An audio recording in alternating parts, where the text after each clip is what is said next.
River Road, you got me running way back home. River Road, you got me running all night long. You got me singing some canal boat song. River Road, you got me running all night long.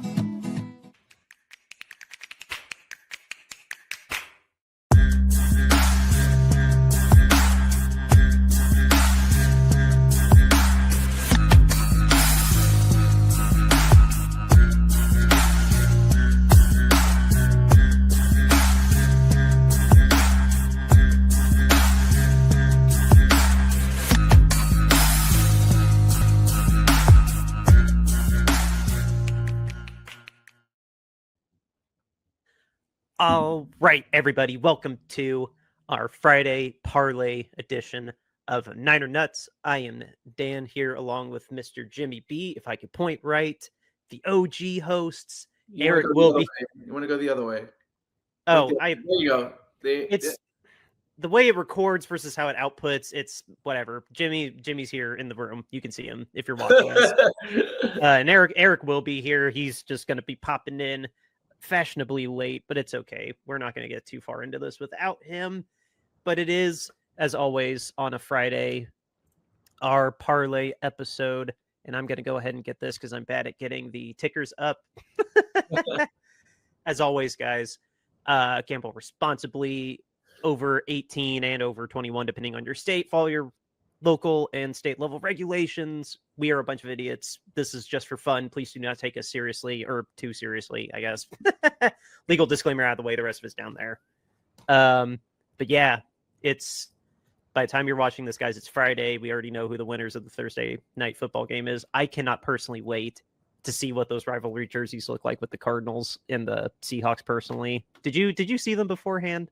No, I can't say that I did. Oh, well, you definitely need to. You've seen ours. It was in our group chat. Ours, which we're only wearing on week 18, which is stupid. We can't wear them against the Rams, or we couldn't wear them on our home opener we couldn't wear them against the Seahawks week 1. But yeah, no, we're in the start of rivalry week. That's the tangent I'm trying to talk about. That's we're finally wearing rivalry jerseys now. I honestly can't wait to see what they look like. But tangent over. It's time to take a peek at our ticket, which is right here. Every week we do a parlay. We only do the mascot one for week 1, and then we'll pick another week for the mascot-centric one. But these are how we feel. These are what we feel are going to be solid. Lock it in. We do this on DraftKings, and no, we're not sponsored by them. So just to make that very, very, very, very clear, we are not sponsored by DraftKings. I need to start saying that as a disclaimer as well. But yeah, just starting to go through them a little bit here. We only have one bet that we're putting on the Vikings and the Steelers. It's Justin Jefferson to go over 50 yards. We're not betting that he's going to get a touchdown because that bit us in the ass last week. And frankly, if Eric or you made a big enough stink about it, making an Aaron Rodgers bet, I would have listened to it. But but no, Justin Jefferson, for picking one thing out of this game, Justin Jefferson going over 50 yards seems like a fair bet. I could see the Steelers trying to load the box so Jordan Mason doesn't go off like he did last week. Right. But then just on the game itself, Steelers are the underdogs in this right now. They're currently the underdogs. So on a separate ticket from this, I don't understand why. I think the Steelers are going to win this game. I think the Carson Wentz bubble is going to burst. I think it's going to come down a little bit, and I will agree with Steeler Nation that they should be able to beat the Vikings. I don't see why they shouldn't personally. But what do you think about this? I mean, anybody, it seems like it doesn't matter who you put in Kevin O'Connell's system. They somehow win. Now, granted, they got, 2 defensive touchdowns from Isaiah Rodgers last week, so that sort of helped. Remember, that was Jacob Cowing. It wasn't Aaron Rodgers. Or Browning, my apologies. Yeah, that's true. But, Isaiah Rodgers is a really good cornerback. But I could see the Vikings pulling this game out, somehow, some way. But I would say if there was any bet that you would say would definitely happen. The Justin Jefferson over 50 yards is probably it. So. Well, here we go. Let's throw this wrinkle into it too. I thought this was just a little. I just realized this was on here. We're having our game. This game is in Dublin. Yes, from what I'm seeing here, Pittsburgh Vikings. Sunday they meet in Dublin, according to the Athletic on here. Do we think that having a foreign neutral turf is going to make a difference here? I just reading that now. I just think that's a fun tidbit. I still think the Steelers are going to win. I mean, crazier things have happened in London. Apparently, the Jaguars, become the Patriots. Well, the 2000s Patriots when they go to London. It seems like so. It's a London game. You don't know what's going to happen in a London game. I think sometimes. So. Yeah, no, that's true. And I definitely forgot we were finally. I thought we were still another week or two away from the foreign games, but yeah, good luck, guys, in Dublin. Have fun with that. That's pretty cool, honestly. They get to play there. Yeah. Well, anyway, first time in Dublin, right? If I'm not mistaken, yeah, because we've had Brazil, we've always had London. We just started Germany, and here's Mr. Easy E. Yo! What's happening? Perfect timing. Why not? Let's get your 2 cents on this. We just finished talking about Justin Jefferson and the Steelers and the Vikings playing in Dublin. Yeah. I had just asked Mr. Jimmy B because I was dumb and realized 9:30 wasn't because of where you live. It was because they're in Dublin. So I guess what's your 2 cents on this one, and if you have any on the game itself? I mean, I think Wentz has proven himself to be in one game better than JJ McCarthy was in the 2 games that he played. I think he's going to continue. He knows he's smart enough to feature Jefferson and feed him the ball. The Steelers' defense has not been good all season long. So I think they're going to continue to be able to rack up yards and points. I think Justin Jefferson getting 50-plus yards against the Steelers' defense is going to be pretty easy. The game itself, I think it's going to be a really low-scoring game. I wish I had thought to check the over-under on this game. I know the Vikings are favored at 2.5. Yeah, I mean, the Vikings defense is really legit. I mean, they're really good. I've watched them play like 2 whole games now. And they're really, really good. And the Steelers offense, I don't think is very good outside of that one game against the Jets, who haven't shown themselves to be any good yet at all either.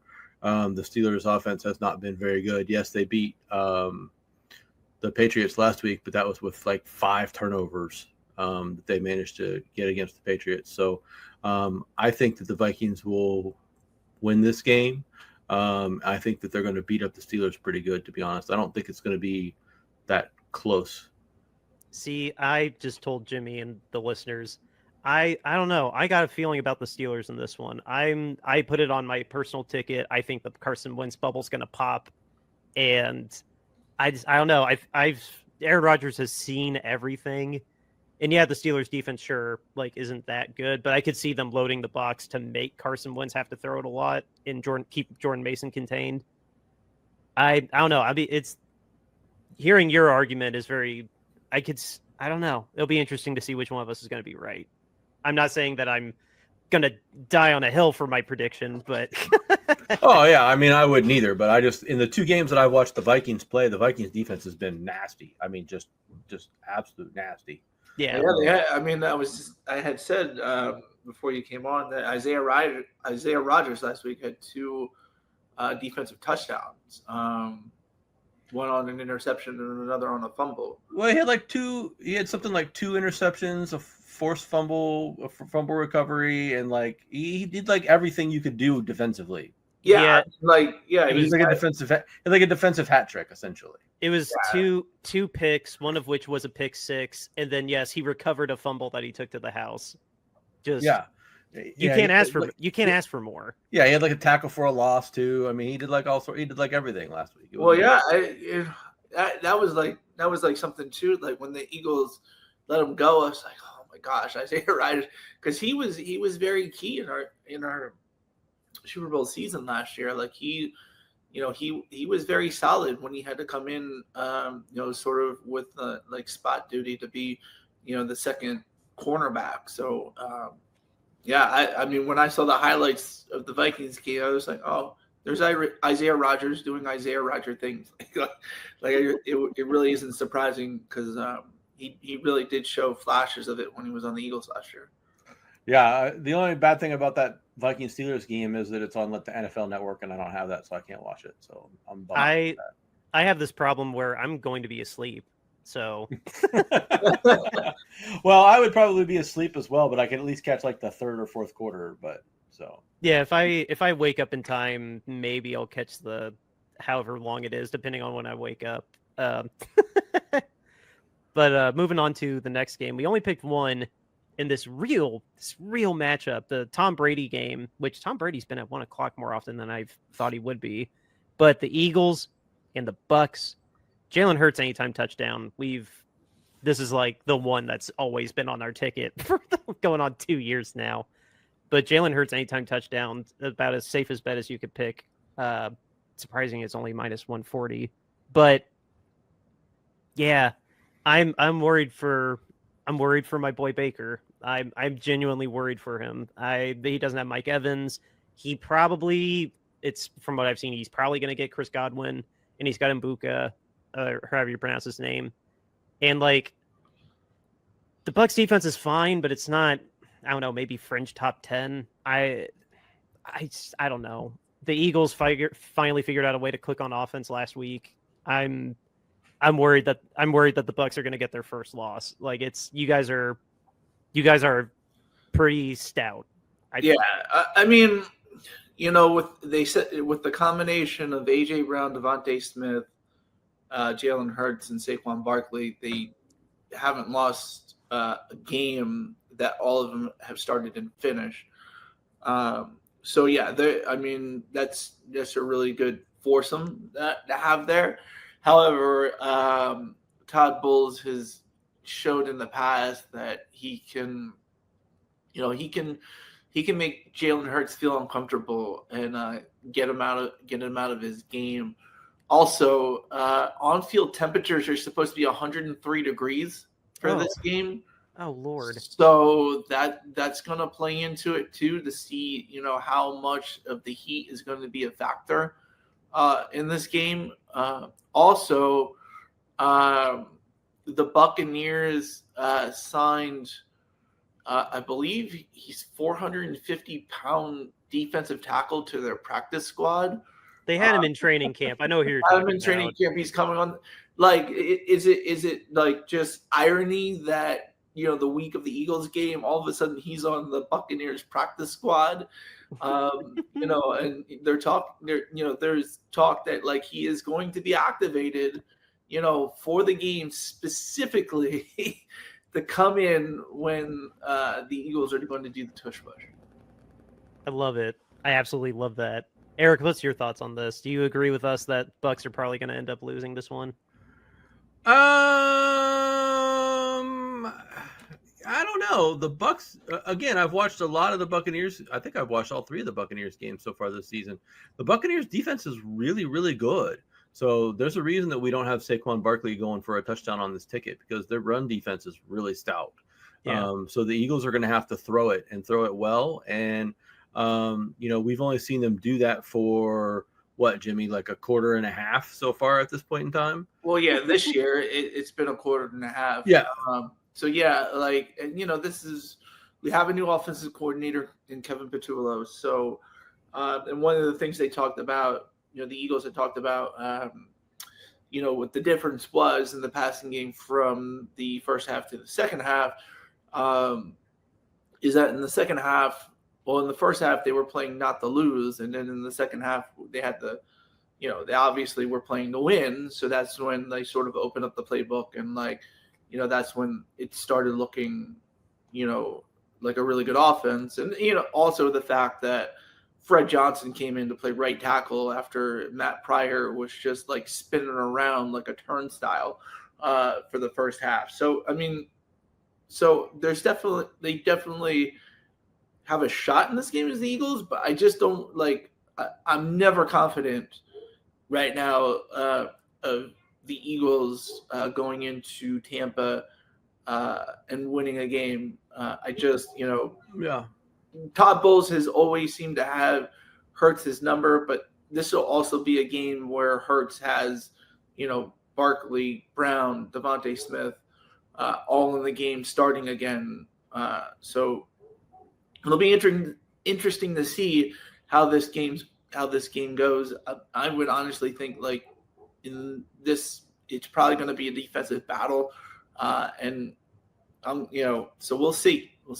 Be up by more than 7 in the last 5 minutes, and you'll be fine. If you're only up by less than a score, and it's the 2-minute drill, then you're done. Because Baker goes 99 when it's a 2-minute drill. So yeah, I mean, this game is really good. I wouldn't bet any money on either team in this particular game. I mean, I would stay far away from a money line or an odds bet on either team in this particular game. I'm excited to potentially watch this game. I hope that it's on my Sunday ticket, so that I can watch it and enjoy it. But it's the Brady game. It'll be if you have access to like local Fox, then yeah, you'll get it as the Brady game. Yeah, but I need it to be on Sunday ticket so I can quad box it with something else. What I need to do. Oh, okay, never mind. I see what you're saying. I had that problem a couple times last year too. Yeah. So, but yeah, all right. But as long as Hurts scores a touchdown, which I think is logical, I think we'll be good. Oh yeah, strictly talking the bet, that's going to happen. But I don't know. You're making me feel better that the Bucs will have a better chance like keeping up with them. I don't know. Baker, I've seen a bit of the Bucs too. I think Baker's just kind of streaky. He's very streaky. I don't know. I get some ick with this. I'm very worried for him. I want him to do well, but no offense. I want him to do well, but go ahead, Dan. Sorry. Oh no, I was just gonna say I want him to do well. It's just gonna be tough. Yeah, and I will get to quad box it, so I'm happy about that. Hey, well, there you go. Yeah. On to the next game. The Commanders are going to Atlanta to face the Falcons. Michael Penix coming off of a humongous dud against the Panthers. And now the Commanders are coming into town. They are back home, luckily, the Falcons. But the Commanders, the defense is definitely punching above its weight class for how old a lot of their players are, but still susceptible. So it's an opportunity for Michael to bounce back. But Bijan Robinson being the center of attention, him getting over 80 total yards, there's a reason it's minus 400 and we're betting on it. Because Michael Penix, I don't know, something's going wrong with Michael. And as far as I know, they're not going to get back to Kirk Cousins, like unless he gets blown out 30-0 again. And I think the Commanders are going to win this game, regardless if it's Mariota or Daniels. I could see them letting Daniels sit for another week because remember when we saw Mariota in Atlanta and he beat us by completing only 14 passes? I think it'll be, I don't know. I'm not that excited maybe I'll just catch highlights of this game. I don't think this will be a fun game to watch, but I think, yes, Bijan, this is a safe bet, and the Commander should take this no matter who's quarterback.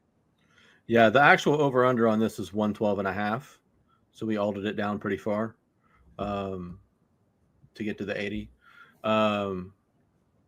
I mean, they're going to have to feed Bijan Robinson if they want to win this game, and he's a viable threat in running and passing. And so, I mean, if the Falcons are going to win the game, they've got to go back to what's the bread and butter, and they've got to, I mean, they proved last week that Penix can't just drop back and throw and lead the team that way. So they've got to get back to rushing the ball. And they've had some success this season when they've been able to run the ball, and hopefully they're able to find that this week and do it. If they do that, then Bijan's going to hit this pretty easily. I mean, yeah. I mean, I think, when basically the Atlanta Falcons offense is just, putrid, even in those times, Bijan Robinson getting a combined 80 total yards, I think is definitely reasonable in this case. And I agree with you, Dan. I really don't want to watch this game.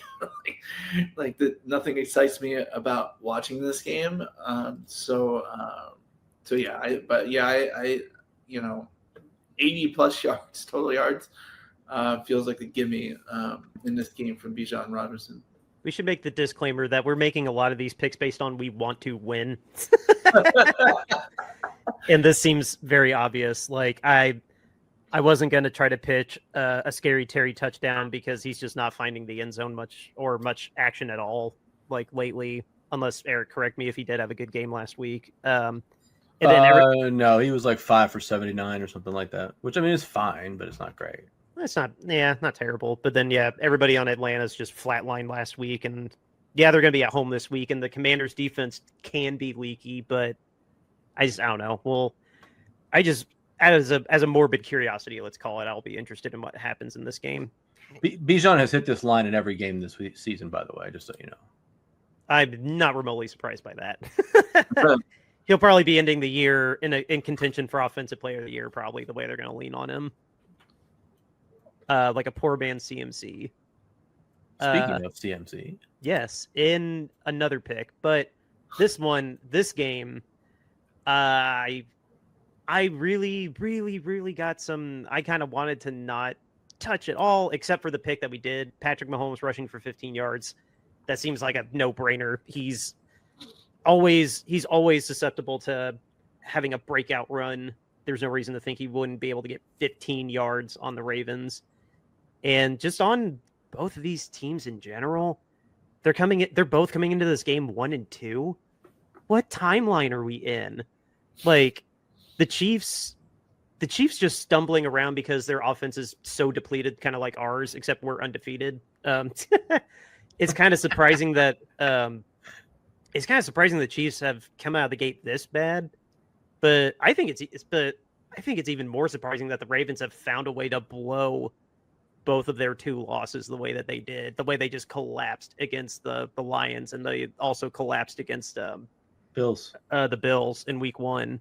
It's really, but this is obviously part of that. Like, it's so early in the season, don't overblow it. Like, did either of you think? Excuse me. Did either of you think when we got to this game that the Ravens and the Chiefs would be 1-2 each? Like, I feel like we're back, in the mid '90s. When the Chiefs and the Ravens. This would be, the time. Because the Chiefs, they were always up and down in the '90s, and the Ravens had left Cleveland. So like this is like a mid '90s. Like, what's going on here? But yeah, I'm under the thing where it's like, it's still early in the season. The first 4 games are pretty much essentially preseason. And I mean, if the Chiefs hadn't dropped some passes, they, in the Eagles game, they may have won that game. So yeah, like, well, this will be a good game.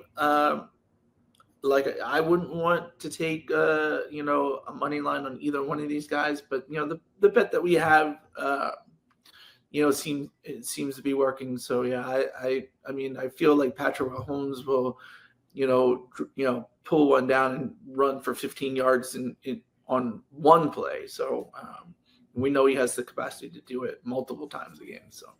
Yeah, well, Mahomes was leading the team in rushing yards last week before the Giants game. I don't know if he still was after the Giants game or not, but I mean, he's been a threat to run all season long and has been doing it so far. I mean, he has like 126 rushing yards coming into that Giants game. So, I mean, he's been rushing the ball quite a bit. So, I mean, 15 yards out of him should be absolutely nothing in this particular game. You just reminded me, and he had dropped Isaiah Pacheco. Keeping him as a keeper in my fantasy team was probably my biggest mistake as a GM this year so far. So, but yeah, I mean, this should be a really good game. I mean, I guess I'm not overly surprised that the Chiefs are 1-2, to be honest, just because I knew they were going to have some issues roster wise, and I still didn't really think that they had fixed their offensive line, and they won so many one-score games last season, and that's just not really sustainable over the long run. I mean, I know they won like 17 in a row or some ridiculous number like that, but eventually that gets you caught back up. So, I mean, I guess I kind of thought that if you asked me to pick which one of these teams was 1-2 and it was just a blind draw, I would have picked the Chiefs if I had to pick a team. The Ravens being 1-2 is surprising to me, although, they've played the Bills, who are good, and they've played the Lions, who are good, and they've played the Browns, who are not good, and they've only beaten the Browns. So, I mean, I guess we have to question ourselves as to whether or not the Ravens are actually good or not. And this will be an interesting barometer to see if the Ravens are actually going to be good this season or not, because the Chiefs are not a bad team still by any stretch of the imagination. And if the Ravens don't come out and kind of beat the Chiefs, I mean, pretty handily, I would say, then I think it raises some questions about the Ravens and how good they really are this season. Dude, this is the ultimate, like, a team that is terrible in the fourth quarter versus a team that's 99 in the fourth quarter in most of their time with Patrick Mahomes. Like, I think you summed it up pretty perfectly. If the Ravens don't come out of the gate swinging and do really good in the first half, I don't see how they're going to beat the Chiefs. Like, they just find a way, no matter what they score. They're like the Bengals last year. No matter what they score, they found a way to lose 2 games that they could have easily won. They could have put away the Bills. And I mean, correct me about the Lions. I actually didn't watch that game, but I kept seeing I kept track of the ticker on the Athletic, and it seemed like the Ravens had opportunities to put the Lions away. The Lions were kind of in control of that game. I mean, they were in the lead most of that time. So, I mean, okay, I'll retract that statement then. But I mean, the Ravens had opportunities. I mean, Derrick Henry fumbled again for the 3rd time in a row, which really cost them and set them back. So, I mean, that was a big loss for them. But just like he fumbled against Buffalo. Yeah. Well, he fumbled against Cleveland too. Just didn't cost him a game. So it'll be really interesting to see. But I think that this is a statement game for the Ravens. They've got to really come out and really beat the Chiefs, not just squeak out a victory, to show that they're a really good team this season. Yeah. Jimmy, do you have any last thoughts on this before we go to our game? No, I think Eric and you said it all. So. Perfect. Well, next, were there any other options to bet on this early for this game? Like, especially given how we don't know what our roster is going to look like based on the injury report? Nope. I'm sure there was Jag stuff you could bet on, but no, for the Niners, I'm not surprised that this was the only one that we could do. Well, this was it. It was, what do you want? What is CMC going to do in the game? Was all there was. Right, because it's probably not even saying that Purdy for sure is going to start, even though, like, no. He's been practicing this week. As far as I'm concerned, I'm thinking that it's going to be Purdy, especially because he was going this way on the injury report, and Mac was not, busted his knee up pretty good. But no, yeah. Christian McCaffrey being the centerpiece, like, absolutely not putting him for a touchdown because he's missed it the last 3 times. But 90 plus yards, easy hit. He has to have gone over 100 all 3 games, right? I believe so. I'll tell you in a moment. Or 2 out of 3. Like, maybe he didn't go over 100 against the Seahawks. I can't remember, but yeah, since this is the only thing we could bet on, and this by proxy being the thing that we're most confident in, it just kind of coupled together, kind of worked out. He's gone over 100 all games this season. Okay. And then yeah, I mean, I usually save my thoughts for the game later at the end, but I think this is a winnable game. Privy to if Juwan is going to be healthy enough to play, assuming that Ricky's knee is not that bad. Ton just continues to have a little bit of a breakout, take advantage of this opportunity. I am a little suspect seeing how our defense plays this very first game without Nick Bosa. It's not the secondary I'm not worried about. It's how much of a step back the front 4 is going to be. But all that said, I mean, it's still the Jaguars with a first-year head coach / play caller. They have talent on there. They're not as bad as like the Titans or the Saints, but so like don't sleep on them. But I think this is a winnable game. I don't see how we couldn't, especially at home, and if Purdy's playing. But I don't know. This is going to be really interesting to see how this defense, especially our defense, comes out, knowing that we're not going to have Bosa anymore. What can we do to compensate for that? And can we keep weathering this really bad storm of offensive injuries that we're still probably two more weeks away from, like, even getting Kittle back? Yeah. To your question about injuries or statement about injuries, however you want to phrase it, Mac Jones was a limited participant today and yesterday. Purdy was a limited participant yesterday and today. Pearsall was a DNP yesterday, but was a limited participant today. And Juwan was a DNP both yesterday and today. But was Purdy full today, you said? Or was he limited? Limited. Okay. So both QBs were limited. So who knows who's going to play quarterback? And I think Kyle likes that. Well, yeah, no, Kyle. I'm not even going to watch any of the press conferences from this week because I already know he's going to do a Belichick and just not say anything. He'll say nothing by saying just I lost the metaphor I was trying to use. He's not going to say anything. That's no. I don't know. What are you guys' thoughts on this game? I've my piece on it. You were questioning the 49ers defense and if they'll be able to do well in this game. I do think they will be able to do well in this game due to the fact of one certain person, and that certain person is Trevor Lawrence. I don't think Trevor Lawrence is a good quarterback. And I think the 49ers will be able to, stop even with the fact Nick Bosa is not there. Will be able to. I think they will still do a good job of stymieing this Jacksonville offense. I feel like as long as Trevor Lawrence is the quarterback, the opposing team will always have a pretty decent chance of winning. Yeah, I don't know what to make of this game because of all the injuries, right? I mean, there's just no real clear cut. I mean, I think if we had... We're still favorited -3, wasn't it? Probably. I think if we had Ricky and we had Juwan and we had Demarcus Robinson and we had Purdy, then I'd feel a lot more comfortable about this game. We do have Demarcus, and it's -3.5. Okay. Just wanted to throw that out there. So, I mean, I'd feel a lot better about this game if knowing all those guys were going to play and participate. The Jaguars' defense has been really good so far this season. They've got 7 or 9 turnovers or something like that, which is like the most in the league at this point in time. The 49ers defense doesn't have any turnovers yet this year. But they're playing Trevor Lawrence, so. Well, they are. They are.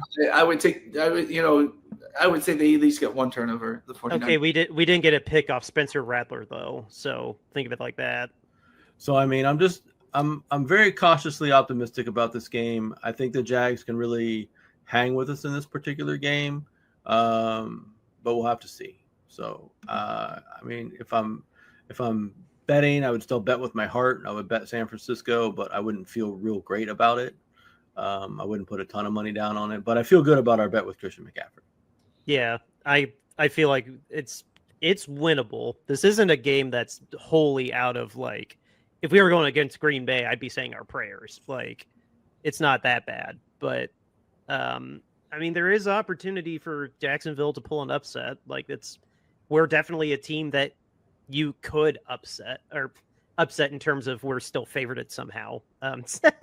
I thought it'd be a 1-point favorite, not 3.5. But I mean, you think about so if the 49ers are getting -3.5 at home, that means pretty much Vegas thinks this is an even spread if it was to be played on a neutral field. If you just take the automatic consideration that the home team, even if they're evenly matched, is going to get 3 points, or it's going to win by 3 points. But Vegas is truly saying like if this was on a neutral field, then it would pretty much be a pick'em. Right. Yeah. That's fair. Yep. Yeah, and that's kind of what I think of it as well. I think of it as very much a pick'em type game. So for sure. Oh, and we do. We'll move on, but we got Adam and Mark again. Oh God. They were so bad last week. Yeah, they weren't great. I saw it yesterday. They released the game slate yesterday, and so I looked at it and I was like, oh great, we got Adam. I can't pronounce his last name, but we got Adam and Mark Sanchez again. Sanchez tries so hard to make up nicknames for everybody, and Adam just like misses calls. I mean, it's just This is bad. Well, until he can come up with a good nickname for somebody, instead of putting his name as Mark Sanchez and whatever, Butt fumble. Butt fumble. Yep. It's like he likes to make up nicknames. He'll just put butt fumble. Yeah, I agree. Yes. Here, just realizing what time it's at. To get through the rest of these real quick, we only got 4 more games that we're talking about. Yes. Only bet we have on our next game. Green Bay is going to Dallas, the same stadium. Last time they were there, they kicked the crap out of them. I still remember that. And Green Bay got a big upset against Cleveland last week. And Dallas is coming off of getting their butts whipped by Chicago of all teams. So both teams are looking for a little bit of redemption in this, and I think we're all in agreement clearly because we put it on here that Green Bay is going to get the get-right game instead of Dallas. Any objections or devil's advocates there? I for one think Green Bay is going to mop the floor with Dallas, especially without CeeDee Lamb. Well, ever since I bought a cheesehead at Lambeau Field, the Cowboys have never beaten the Packers, so I'm going to wear that good luck cheesehead during this game. And I'm going, Green Bay over the Dallas Cowboys money line. This is perfect. Like I can root for the Packers to win. If they win, it hits on our ticket. And honestly, the Cowboys and with the way, especially with the way they look last week, I'm sort of like wondering if they end up getting 1 or 2 more losses. Well, if they get 2 more losses or so in the next 2 weeks, that Jerry Jones might just end up saying we're just going to end up being really bad so that we could get the number 1 pick and maybe get a good quarterback or whatever. I have that feeling if this continues on, they may slump the rest of the season. Mm-hmm. Eric, your thoughts? I mean, the Cowboys defense is putrid. They can't stop anybody. They can't stop anything. So, I mean, the Packers should easily be able to run up the score on them. Shouldn't be a problem. They've got some real big hitters on the Packers in terms of offense. Those wide receivers like to run deep. And the Cowboys right now can't defend the deep ball to save their lives. So I think the Packers are just going to bomb them to death and blow them out of the water. I think this is not even going to be close. Without CeeDee Lamb, like you mentioned, Dan, I think Dallas is going to really struggle to score points and move the ball. And I think this is going to be just a real disaster of a game for the Cowboys. So, I mean, I think this is going to be something like, 30-something to 7, maybe 10, maybe 10, maybe 14, maybe 13, something like that. But I think it's going to be extremely lopsided. Oh no, I don't think Dallas is going to be able to hang with them at all. No, this is gonna go so sideways. So anyway, moving to the next one. Viewers, yes, we're aware that this one has already been decided when you're when you're looking at this. This is for us. Let us have this. We noticed a trend of the Cardinals defense allowing a certain amount of completions to quarterbacks 3 weeks in a row. So that's why that's on here. Sam Darnold getting at least 21, or written there 20 and a half completions against the Cardinals defense. We're taking the shot on this one. Jimmy, you were the one that really spearheaded this one. I should let you finish our thoughts on this. I mean, I can't go back and look at every single game that he's been the defensive coordinator as far as Rich Gannon. And probably the only time where a quarterback, I would say this, I would be willing to at least bet a couple of bucks that the only time that the over did not hit on this was the NFC Championship game in 2022 when they took out Brock Purdy in the first quarter. Like that was probably the only time, if I can think back, that this bet, probably the over on completions against Jonathan Gannon's defense, did not hit. And that was because the quarterback ended up getting injured in the first quarter. Mm-hmm. So I'd be willing to bet, like, yeah, I mean, he, like, after spending like 2 years just watching people dink and dunk on him, like, oh, yeah, like, let me think. Like, so, last week when it was you guys with Mac Jones, I'm thinking, like, oh, yeah, Mac Jones should hit the over or whatever. And then we went back to the previous 2 games, and both of those games they hit the over. So I can't necessarily deep dive all the way back over the last 2 years or so, but I'd be willing to bet that the over hit on this at least 90% of the time. Mm-hmm. Eric, do you have thoughts on? Well, I guess I'll throw it out here too if we want to give our thoughts on the game itself. This is kind of a pick'em to me personally. I don't know, gun to my head. I think Sam Darnold and the Seahawks will win. I just don't like. I don't know, especially with James Conner gone. I don't know, something about the Cardinals, even though they're at home. But no, again, obviously we know who you all know who it is, so you're yelling at the screen. But for us a day ago, I think in 15 minutes the game will start, and I think the Seahawks are going to win. Yeah, I would say probably the Seahawks are going to win too. I think Connor being out really eliminates a large part of what the Cardinals do, which is run the ball. Having watched the Cardinals offense 5 or 6 times over the last couple of years, they don't seem to be able to do anything. It's all just dink and dunk, slow move up the field stuff. And without being able to run the ball now, I think they're going to really be limited in what they can do. I don't think they're going to be able to air it out and make plays in the passing game. So I think they're going to be very limited. Seahawks seem like after week 1, they've turned it around.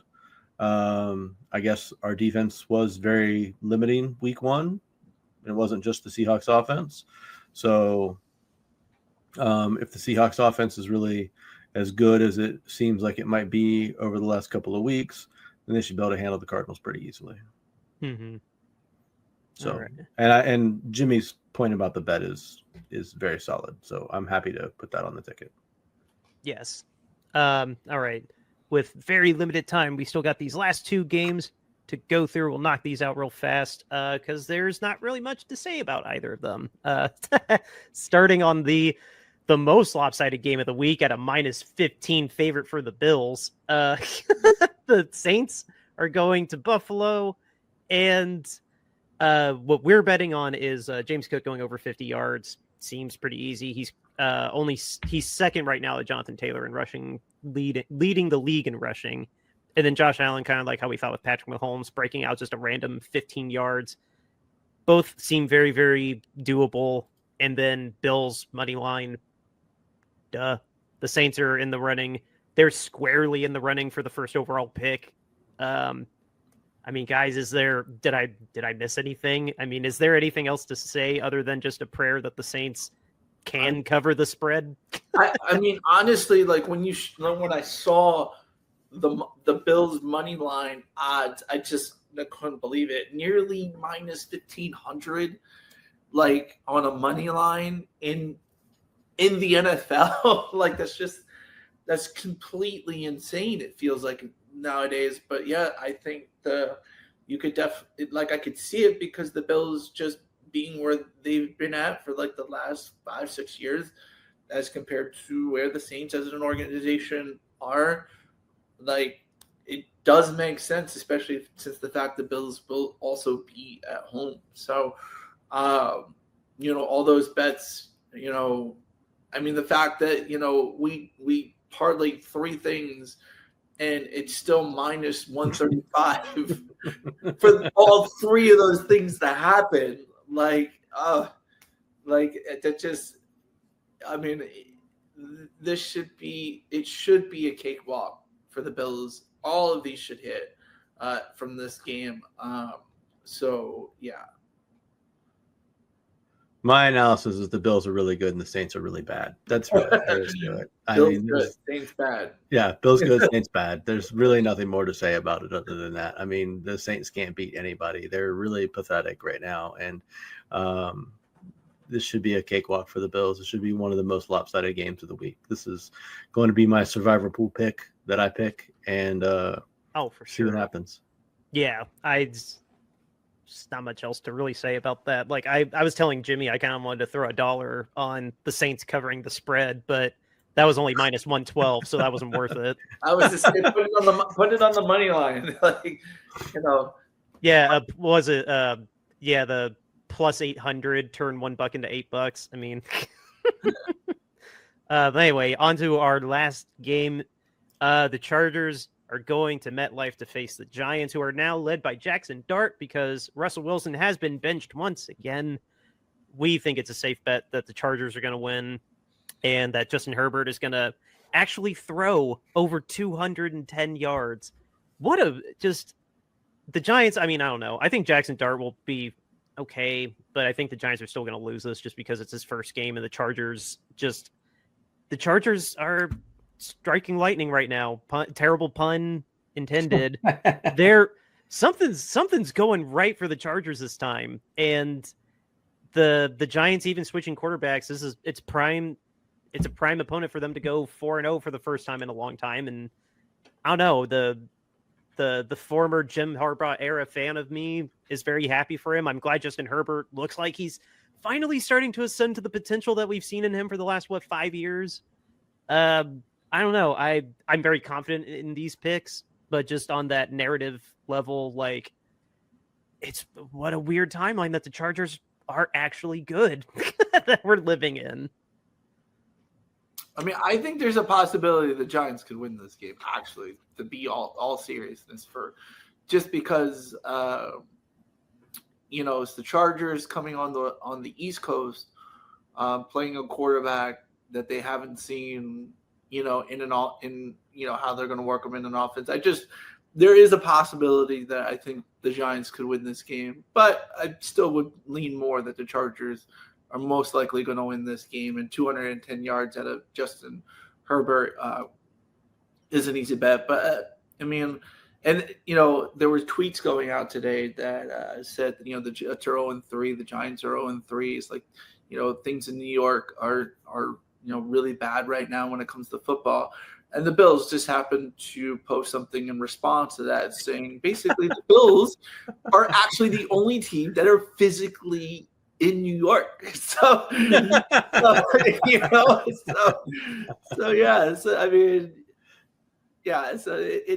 funny what's going on with all this. That's great. That is hilarious. Brian Daboll. I mean, way back when he was the hire, everybody was excited that the Giants got Brian Daboll, and the whole controversy around, that Brian Flores was the Rooney Rule interview on that one, and the whole mix up, which Brian actually got the job, because of Bill Belichick. And a lot of people fought me on the fact that Brian Daboll was more qualified to be the Giants head coach over Brian Flores. And Brian Daboll has an organization that, even though the moves or whatever you can say or make, it's still wanting him and trying to do the best for him to actively win. And he's 0-3. If we go back when Brian Flores was fired, they were literally telling him to tank, and he said no. They wouldn't do anything for him to help him win, and he still went 9-7. So, yeah, I mean, the Giants under Daboll, it's been a really bad hire, and obviously I do believe Brian Flores should have been the head coach of this team, and I do think they would look different at this point. But yeah. I mean, you could also argue he dodged a bullet, because you see how much better Daniel Jones and Saquon Barkley are out of that organization. Yeah. Well, the Giants' defense would be a lot better if Flores was there. That's for sure. Yeah. Oh, 100%. But I mean, I think the Chargers are going to win this game. I think a rookie coming out and winning their first game is a rare occurrence. It doesn't happen very often, and the Chargers defense has been pretty good this season. So I think they'll give Jackson Dart some discomfort and some trouble out there, make his life a little bit miserable. The line on Herbert, the actual over/under on Herbert was 257. So we altered it down pretty significantly to still get a good bet in there. Yeah, 250 for some reason feels a little high. Like 210, 220, that sounds... Well, the Giants defense is pretty good. I mean, they're not bad. Yeah, their pass rush with Thibodeau, Burns, who else do they have? Their front seven's not bad. Yeah. So I mean, I think they could put up a challenge there, but I think he should easily cross over 210, and I think that the Chargers should easily get the win. So I just don't think that the rookie is going to be able to pull it out in his first start. So we'll see. Dable's officially put his seat on the burner though. So if Dart comes out and he stinks all season long, I think Dable's going to be in real trouble in the offseason. I wouldn't be surprised if the GM and the head coach are fired after the season from the Giants. Like, it's just, especially if Danny Dimes ends up, looking, halfway decent and the Colts, win the division, or something like that. Like, Dart stinks all season. Well, yeah, Dart stinks all season, and I would say by the end of the year they're both going to be without a job. Could be. Well, how irrespective of what they are now. So how funny would that be if this year, we need to wrap it up after this, but I just need to point out, what if after all the season goes and Daniel Jones and the Colts end up winning the Super Bowl, how that would continue the trend of a former first-round pick from the Giants, their first year with a new team, and they win the Super Bowl. Like, or maybe not their first year, because Tony broke that trend the second time. But if Daniel Jones could continue the trend of former first-round picks of the Giants winning a Super Bowl with another team. You've got some high aspirations for your Colts over there, Dan. I know. I mean, I think like they're. By the way, people can see this payout. It's $430. I'm just getting this off the screen. You just got rid of Jimmy. My bad. Sorry. I clicked the wrong button. My bad. I mean, that definitely could happen. Whatever.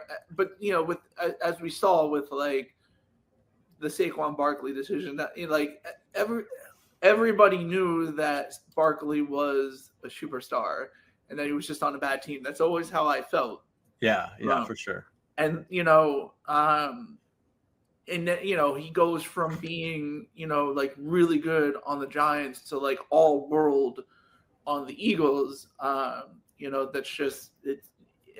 I don't know if Danny Dimes is going to go all world with the Indianapolis Colts. Like, I don't think he's going to go over 5,000 yards and throw for 50 touchdowns, or because that's he's not thrown a pick or lost a fumble in 3 weeks. Yeah, but I mean, like, I'm just I know. I'm just saying, like, we compare the two, like Danny Dimes, if to equal the level of Saquon Barkley's, see,son in the same aspect, he would need to throw for 5,000 yards and like 50 something touchdowns, which I just for sure Danny Dimes doing. Yeah. But he could still come in, and win the division and maybe win a home playoff game or something like that. I could see that. He's gonna win the South at this rate. Here's what I'll give you, Dan. They have a really easy schedule. Yeah. So, I mean, there's absolutely no reason why they shouldn't make the playoffs at this point in time. If they really are who they say they are through 3 games, using the old Denny Green quote, right? they were who they say they were. If we use that quote, then they should easily make the playoffs because their schedule is crap. And there's absolutely no reason they shouldn't be in the playoffs. They play the Rams. Like, I have all the confidence in the world that they'll beat the Rams. That is on my personal ticket. I think they will beat the Rams, and I was happy to put that on there because they were not favorited. I don't know, but that's neither here nor there. I didn't mean to go on a whole Colts thing. Everybody's allowed one tangent per podcast, Dan. It's okay. That's true. Thank you for reminding me. Is that a rule? Yes. Yeah, I said that. I remember saying that last year. I'm so happy my home state team is actually good, and I'm happily eating whatever I need to eat for doubting Indiana Jones. Even though everybody and their mother did, we're all. Yeah. But we gotta wrap this up. We gotta give a shout out to our sponsor, RoyalRetros.com. What is Royal Retros is your go-to place to get yourself an authentic throwback jersey, whether it's basketball, football, baseball, any of the major sports. They got you covered. And for all of us Bay Area fans, check out the Candlestick Collection. It is curated with us in mind. It's got Giants gear. It's got 49ers gear. And when you find something you like, use the promo code Shady Sports, and that will get you 10% off of the entire order, not just the Candlestick Collection or special items. Your entire cart, you'll get 10% off when you use the promo code Shady Sports. It'll help us out. It'll help out our awesome EP Sam and the entire Shady Sports network of programs. Again, that promo code Shady Sports to get 10% off of your order at RoyalRetros.com. Go get yourself an authentic throwback jersey today. Mr. Jimmy B, we have T-shirts. Let the people know about them. So if you keep watching the show, we have we're trying to bring awareness to the lack of accountability by NFL and its owners. We all know if a player gets in trouble, within an hour or so, the whole world knows. Ian Rappaport, Adam Schefter, it's all over the news. But these owners are doing things that are just sliding under the radar. And honestly, like, I'm not trying to defend the players and what they're doing, but the simple fact that owners are doing similar things and you don't get the press coverage that the players would. So anyway, so we're trying to say owner standards are less than player standards, #owner accountability.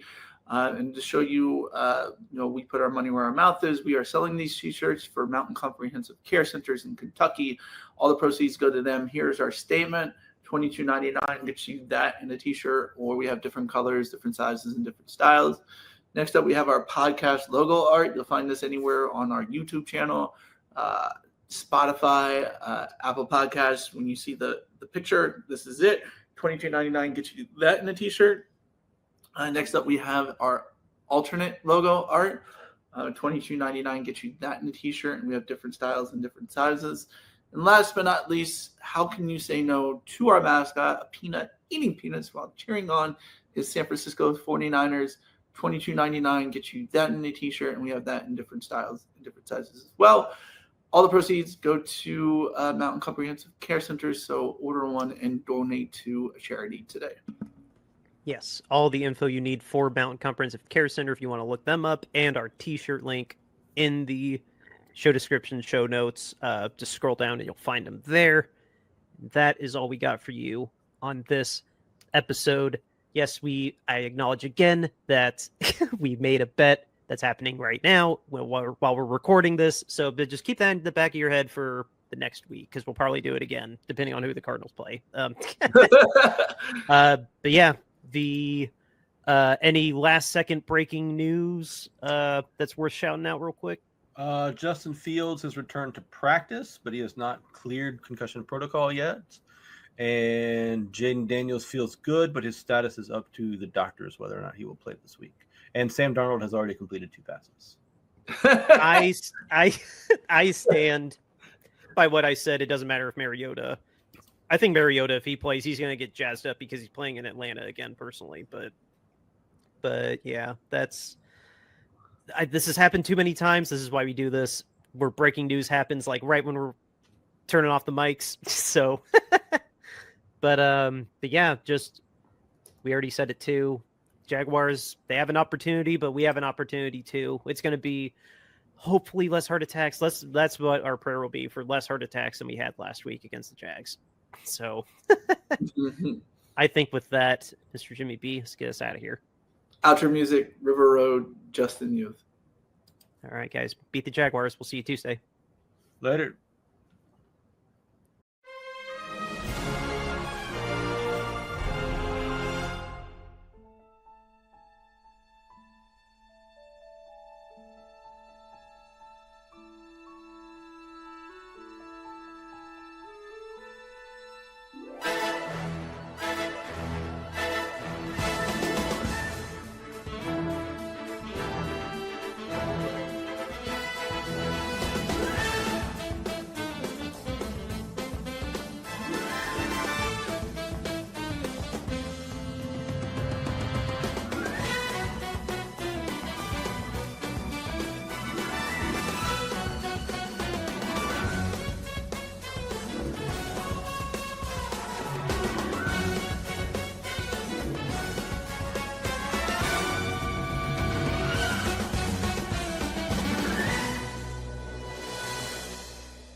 River Road, you got me running way back home. River Road, you got me running all night long.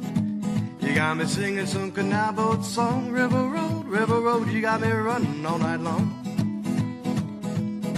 River Road, where have all the women gone? Have they kissed her hand and waved you bye-bye? Have they thought about crossing your double yellow lines? River Road, they love the way you whine.